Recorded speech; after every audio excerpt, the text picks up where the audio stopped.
The Anglo Mysore Wars. दोस्तों, पिछली videos में Carnatic Wars, battle of Plassey और बक्सर को डिस्कस करने के बाद आज हम साउथ इंडिया के माइसोर रीजन की बात करेंगे। और जब माइसोर का नाम लिया जाता है तब टाइगर ऑफ माइसोर यानी टीपू सुल्तान की बात ना हो, ऐसा तो हो ही नहीं सकता। तो आज हम टीपू सुल्तान और अंग्रेजों के साथ उनकी राइवलरी को डिस्कस करने वाले हैं।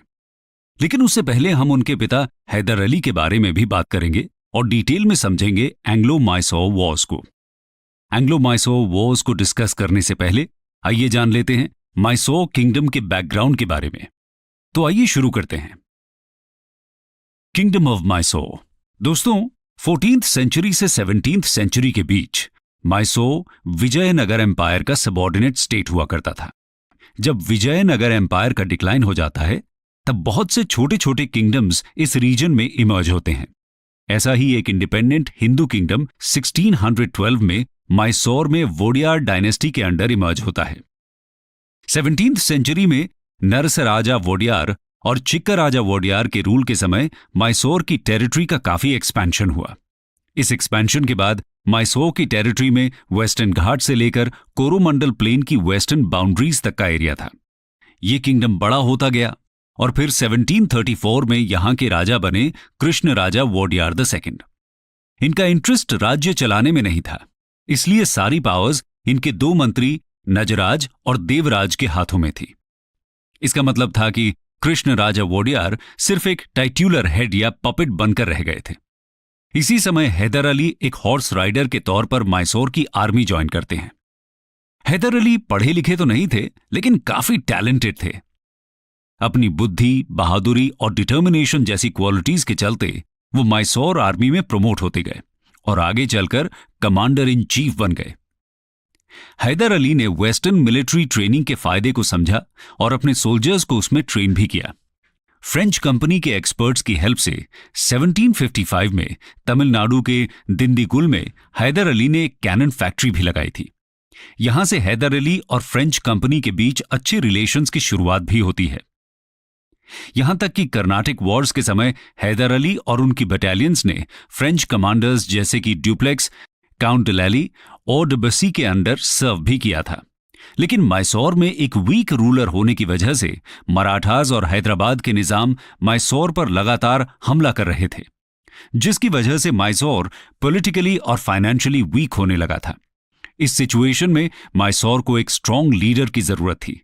ऐसे में हैदर अली ने 1761 में तख्ता पलट कर दिया और माइसोर के सुल्तान बन गए। फिर 1761 और 1763 के बीच हैदर अली दौड़, बालापुर, बिदनूर, सेरा और मालाबार को कैप्चर कर लेते हैं। वो पॉलीगर्स यानी कि साउथ इंडिया के जमींदार्स और फ्यूडल लॉर्ड्स पर भी अपना कंट्रोल बना लेते हैं। इसके बाद पॉलीगर्स टाइम से रेवेन्यू जमा करने लगते हैं। इन सब रीजंस की वजह से माइसोर फिर से एक प्रॉस्परस स्टेट बनने लगा। दोस्तों, ये तो बात हुई माइसोर और उसके सुल्तान हैदर अली की। आइए अब जानते हैं कि इनकी टक्कर अंग्रेजों के साथ कैसे हुई।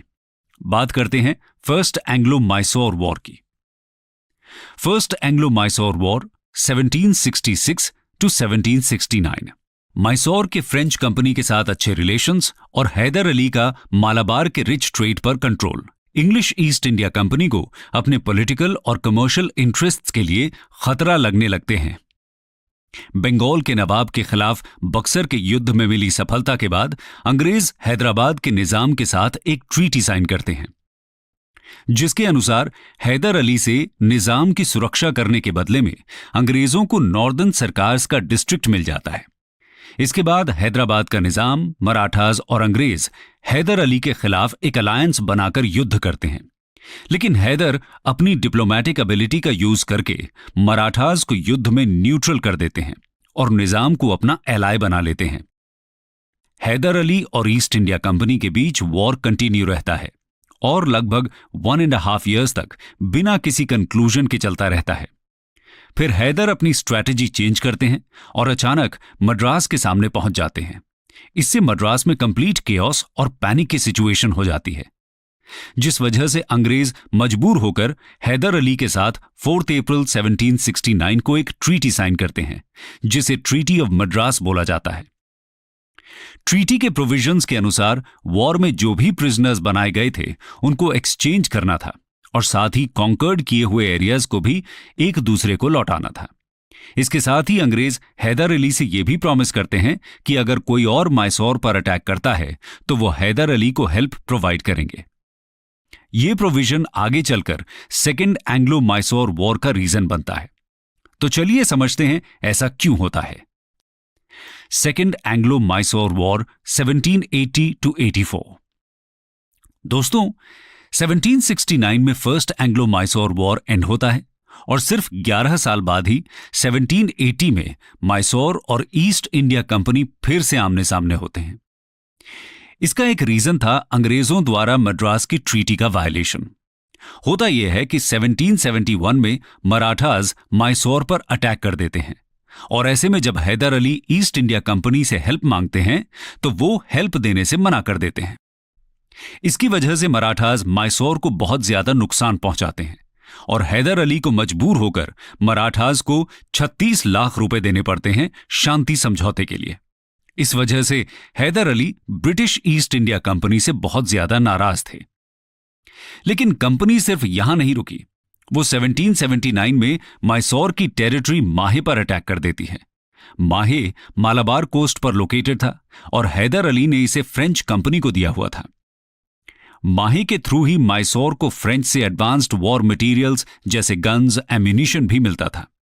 इसके बदले में हैदर अली ने माहे की प्रोटेक्शन के लिए अपने ट्रूप्स वहां डिप्लॉय किए हुए थे। माहे पर अटैक के बाद हैदर अली ने भी वॉर की तैयारी शुरू कर दी। उन्होंने अंग्रेजों के खिलाफ मराठाज और निजाम के साथ अलायंस बना लिया। लेकिन मराठाज और निजाम के साथ तो मैसूर के रिश्ते इतने अच्छे नहीं थे, फिर ये एक साथ कैसे आ गए? तो दोस्तों, मराठाज हैदर अली के साथ इसलिए आ जाते हैं क्योंकि इस समय यानी कि 1775 में फर्स्ट एंग्लो मराठा वॉर भी शुरू हो चुका था और अंग्रेज मराठाज और हैदर अली के कॉमन एनिमी बन चुके थे। मराठाज का तो ठीक, पर हैदराबाद मैसूर के साथ कैसे आ जाता है? उसका पहला रीजन था निजाम अंग्रेजों से नॉर्दर्न सरकार्स वापस लेना चाहते थे और दूसरा हैदर अली उन्हें प्रॉमिस करते हैं कि निजाम के दुश्मन और आरकट के नवाब वल्लाजाह पर अटैक करेंगे और कैप्चर्ड टेरिटरी को निजाम के साथ शेयर करेंगे। हैदर अली ने जुलाई 1780 में आरकॉट का घेराव कर लिया। आरकॉट के नवाब ईस्ट इंडिया कंपनी से हेल्प मांगते हैं। आरकॉट की हेल्प के लिए कंपनी आर्मी की एक कंटिंजेंट मद्रास में तैयार करती है under leadership of Hector Munro और दूसरी टुकड़ी कर्नल विलियम बेली के नेतृत्व में गुंटूर में, जो कि नॉर्दर्न सरकार्स का पार्ट था, तैयार की जाती है। अंग्रेजों का प्लान था कि ये दोनों ट्रूप्स कांजीवरम में मिलेंगे और मिलकर हैदर अली की आर्मी पर अटैक कर देंगे। लेकिन हैदर अली के बेटे टीपू कर्नल बेली को कांजीवरम से पहले ही पोलीलूर नाम की जगह पर रोक देते हैं और दोनों ब्रिटिश आर्मी को कंबाइन नहीं होने देते। 1780 में पोलीलूर की बैटल हुई जिसमें इंग्लिश आर्मी को हार का सामना करना पड़ा और कर्नल बेली ने सरेंडर कर दिया। दूसरी तरफ हेक्टर मनरो की आर्मी पर हैदर अली ने अटैक कर दिया और हेक्टर मनरो भागकर अपनी आर्मी के साथ वापस मद्रास पहुंच गए। हैदर अली मद्रास जाने की जगह वापस आरकॉट की तरफ जाते हैं और घेरे को और मजबूत करते हैं। तभी खबर आती है कि मैसूर के मालाबार कोस्ट को ब्रिटिश आर्मी ने कैप्चर करना शुरू कर दिया है। उनको रोकने के लिए टीपू मालाबार की तरफ चले जाते हैं। इसी बीच बंगाल से एक बहुत बड़ी ब्रिटिश आर्मी सर आयर कूट की लीडरशिप में मद्रास पहुंच जाती है। सर आयर कूट मद्रास पहुंचकर सबसे पहले अपनी डिप्लोमेटिक स्किल्स को यूज करके मराठास और निजाम को हैदर अली से अलग कर देते हैं और फिर 1781 में हैदर अली और सर आयर कूट के बीच कई सारे बैटल्स होते हैं, जिसमें से 3 important battles battle of Porto Novo, Pollilur और शोलिंगूर में सर आयर कूट हैदर अली को हरा देते हैं। लेकिन इसी बीच 7 दिसंबर 1782 को हैदर अली की कैंसर से डेथ हो जाती है। उसके बाद उनके बेटे टीपू मैसूर के सुल्तान बनते हैं। हैदर अली की डेथ के बाद टीपू और कंपनी के बीच लगभग 1 और साल तक बैटल्स में हार जीत का सिलसिला चलता रहा। इतने समय तक वॉर चलने के बाद भी कोई निष्कर्ष नहीं निकल रहा था, इसलिए फाइनली दोनों पार्टी पीस करने का फैसला करती हैं और 1784 में ट्रीटी ऑफ मैंगलोर साइन की जाती है। ट्रीटी के अनुसार दोनों पार्टीज एक दूसरे से जीती हुई टेरिटरीज वापस कर देती हैं। इस तरह से सेकेंड एंग्लो माइसोर वॉर का भी एंड हो जाता है। लेकिन माइसोर और इंग्लिश कंपनी के बीच कॉन्फ्लिक्ट खत्म नहीं होता और 1790 में एक बार फिर से दोनों के बीच वॉर शुरू होता है। लेकिन थर्ड एंग्लो माइसोर वॉर को डिस्कस करने से पहले हम टीपू सुल्तान के बारे में जान लेते हैं। टीपू सुल्तान नवंबर 1750 में जन्मे टीपू सुल्तान हैदर अली के बेटे और एक ग्रेट वॉरियर थे, जिन्हें टाइगर ऑफ माइसोर के नाम से भी जाना जाता है। टीपू वेल एजुकेटेड थे, जिन्हें अरबिक, पर्शियन, कैनरीज और उर्दू का ज्ञान था।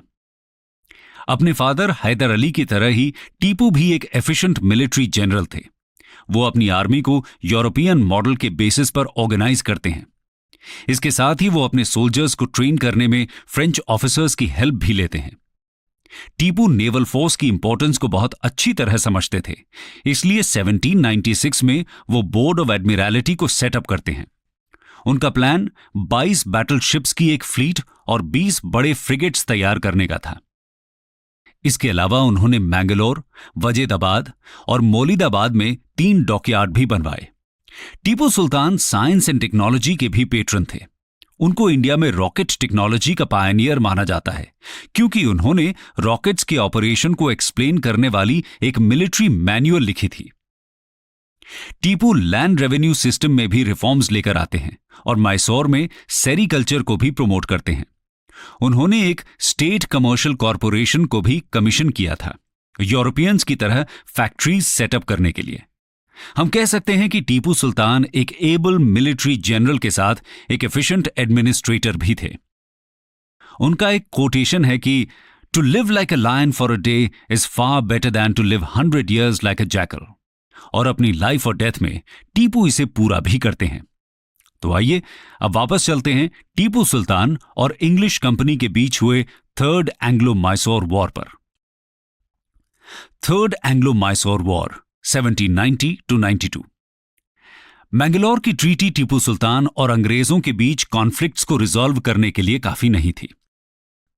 दोनों ही डेक्कन के रीजन में अपनी पॉलिटिकल सुप्रीमेसी एस्टैब्लिश करना चाहते थे। थर्ड एंग्लो माइसोर वॉर तब शुरू होता है जब टीपू ट्रैवनकोर पर अटैक कर देते हैं। ट्रैवनकोर अंग्रेजों का एलाय था और ईस्ट इंडिया कंपनी के लिए पेपर का एकमात्र सोर्स भी। ट्रैवनकोर डच से जलकोटल और कैन्ननौर परचेज करता है। ये दोनों कोचिन स्टेट का पार्ट थे, जो कि टीपू का फ्यूडेटरी स्टेट था। इसलिए टीपू ट्रैवनकोर के इस एक्ट को अपने सॉवरेन राइट्स का वायलेशन मानते हैं और उस पर अटैक करते हैं। इसके बाद ब्रिटिश ट्रैवनकोर की साइड लेते हुए माइसोर पर अटैक कर देते हैं। इसके साथ ही निजाम और मराठास, जो कि टीपू की बढ़ती हुई पावर से जेलस थे, ब्रिटिशर्स को ज्वाइन कर लेते हैं। 1790 में टीपू सुल्तान जनरल मेडोज के अंडर ब्रिटिश आर्मी को हरा देते हैं। फिर 1791 में लॉर्ड कॉर्नवालिस आर्मी को लीड करते हुए श्रीरंगपट्टनम पहुंच जाते हैं, जो टीपू की कैपिटल थी। मराठास और निजाम के सपोर्ट से अंग्रेज श्रीरंगपट्टनम पर अटैक करते हैं। टीपू बहादुरी के साथ उनका सामना करते हैं, लेकिन तीनों की कंबाइंड पावर के सामने फाइनली हार जाते हैं। 1792 में ट्रीटी ऑफ श्रीरंगपट्टनम से वॉर कंक्लूड होता है। इस ट्रीटी के अंडर माइसोर की लगभग आधी टेरिटरी ब्रिटिश, निजाम और मराठास के हाथों में चली जाती है। बड़ा महल, दिंडीगुल और मालाबार अंग्रेजों को मिलते हैं, जबकि तुंगभद्रा और उसकी ट्रिब्यूटरीज के आसपास के रीजन मराठास को मिल जाते हैं और निजाम को रिवर कृष्णा से पेन्नार तक का एरिया मिलता है। इसके अलावा वॉर डैमेज के रूप में टीपू से 3 करोड़ रुपए भी मांगे जाते हैं, जिसमें से हाफ अमाउंट को तुरंत पे करना था और बाकी को इंस्टॉलमेंट्स में। और इसकी गारंटी के लिए अंग्रेज टीपू के 2 बेटों को अपना हॉस्टेज बना लेते हैं। Third Anglo Mysore war south में टीपू की डोमिनेंट पोजीशन को डिस्ट्रॉय कर देता है और वहां ब्रिटिश सुप्रीमेसी को एस्टैब्लिश करता है। टीपू सुल्तान की पावर डिस्ट्रॉय तो हुई थी, लेकिन पूरी तरह खत्म नहीं। अंग्रेजों को अभी भी उनसे खतरा महसूस होता था, इसलिए 1799 में फिर से एक वॉर होता है। तो चलिए उसको भी डिस्कस करते हैं। Fourth Anglo Mysore war 1799।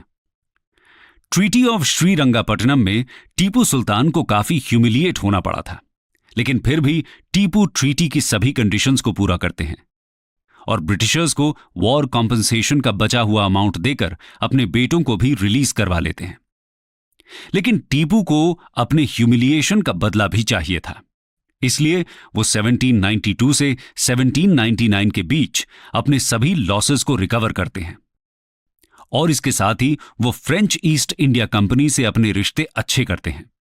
इसके लिए वो फ्रेंच ऑफिसर्स के द्वारा मैसूर में 1794 में जैकोबिन क्लब की एस्टैब्लिशमेंट का भी सपोर्ट करते हैं।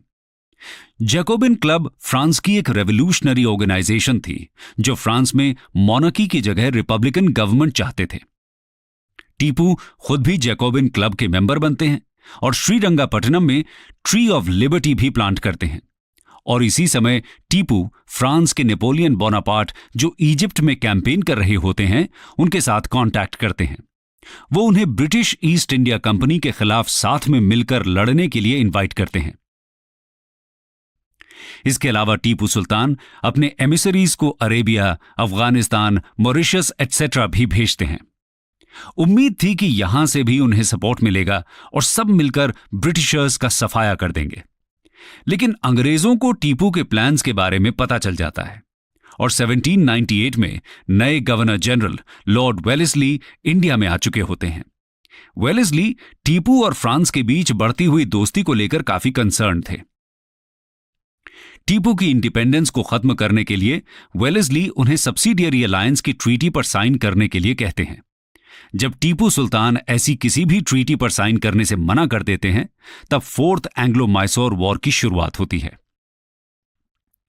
इस वॉर में भी मराठास और निजाम अंग्रेजों की हेल्प करते हैं, क्योंकि मराठास को टीपू की आधी टेरिटरी देने का प्रॉमिस किया जाता है और निजाम पहले ही अंग्रेजों के साथ सब्सिडियरी अलायंस साइन कर चुके थे इन 1798।